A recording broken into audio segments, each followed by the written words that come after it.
So that organic farming is one of the fastest, biggest solutions that we could possibly have because of the amount of Yes, credits of oil that we've already said we're going to use. 10, 20 years from now, we're still going to be using massive amounts of oil.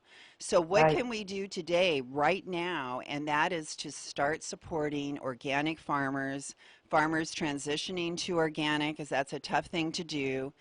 But we've had some really great guests with some solutions for that.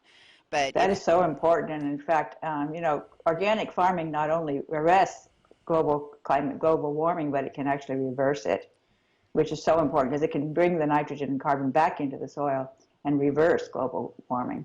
yes, and like just think about that for a minute. When we think about bringing it from the air into the soil, that means that we don't have to add all of these extra fertilizers that cost farmers a lot of money. Right, And exactly. They have to use so many more nitrates and phosphates because of the inefficiencies of the microbes that usually would fixate the nitrogen, at the roots. It's not working properly, so they have to add more, and that's why they get these nitrates getting released. The nitrous oxide is over 100 times more effective as a greenhouse gas than carbon dioxide. really, 100 Yes. times. Wow. So we're just accelerating by like exponentially with what we're doing here with this type of farming where we're dependent. We pretty much become dependent on glyphosate, haven't we, Dr. Seneff? It's so crazy. I mean, it's really ironic that we are, so convinced that we have to use these toxic chemicals on our food in order to feed the world, and that is simply not true. That's a myth.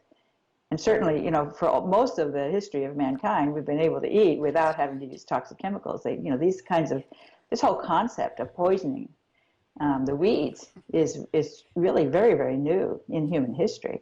And we're in a giant experiment right now. I predict that sometime soon in the future, they're going to recognize that this method is simply not feasible. And there's so much bad about it that they're going to basically give up on it completely and go completely back to organic. I'm hoping that's true. We see a lot of farms failing now because the weeds outsmart the glyphosate. You poison the weed. When you poison the weed through several generations, it can evolve itself to resist the glyphosate. And this is why they've had to use more and more every year. Glyphosate usage has gone up exponentially over the past 2 decades, in step with the exponential growth in a long list of debilitating diseases. And I think it's a direct hit. I think it's a direct cause and effect relationship.